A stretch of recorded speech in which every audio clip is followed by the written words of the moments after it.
अस्सलाम वालेकुम। आपका मेज़बान मिर्ज़ा रमज़ान बेग हाज़िर खिदमत है।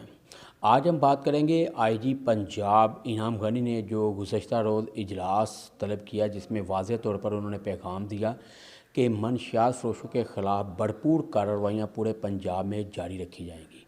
लाहौर शहर के जो मुख्तलिफ़ इलाके हैं, सड़कों पर, शाराए आम पर जो नशई बाकायदा तौर पर भीख भी मानते हैं और वहाँ पर नशा भी करते हैं। इसी तरह दूसरे अज़ला में भी कार्रवाइयों का डीपीओ आरपीओ को हुक्म जारी किया गया है कि लाहौर समेत पंजाब के मुख्तलिफ़ इलाक़ों में मनशियात फ़रोख्त करने वाले,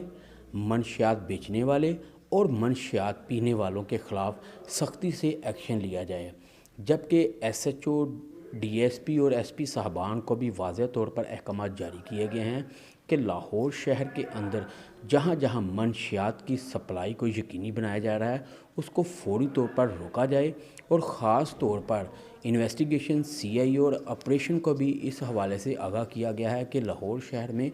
मनशियात का जो कारोबार करने वाले हैं उनके ख़िलाफ़ भरपूर एक्शन लिया जाए और उन्हें गिरफ़्तार किया जाए और उनके कब्ज़ा से करोड़ों रुपए की जो हेरोइन है वो बरामद की जाए।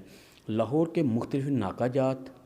जो पॉइंट हैं वहाँ पर भी और जो गश्त करने वाली गाड़ियाँ, पेट्रोलिंग करने वाली गाड़ियाँ, डॉल्फिन पीरू को भी हदायत जारी की गई है कि वो इन मनशियात फ़रोशों के ख़िलाफ़ सख्त एक्शन लें और इनके ख़िलाफ़ मुकदमात दर्ज करके इनको जेलों में डाला जाए, ताकि जो नई नस्ल है उसको बचाया जा सके। यूनिवर्सिटी हो, कॉलेज हो, स्कूल हो, वहाँ पर भी अगर मनशियात फ़रोख्त हो रही है तो वहाँ पर बेचने वालों के ख़िलाफ़ भी एक्शन लिया जाए। आईजी साहब ने सीसीपी लाहौर और डीआईजी ऑपरेशन को भी हदायत जारी की हैं कि वो जो मनशियात फ़रोश हैं उनकी लिस्टें अपडेट करें और उनके ख़िलाफ़ भरपूर एक्शन लेते हुए ऐसे मुल्ज़मान को कैफ़रे किरदार तक पहुँचाए जो नई नस्ल को तबाह करने में अपना किरदार अदा कर रहे हैं। जी।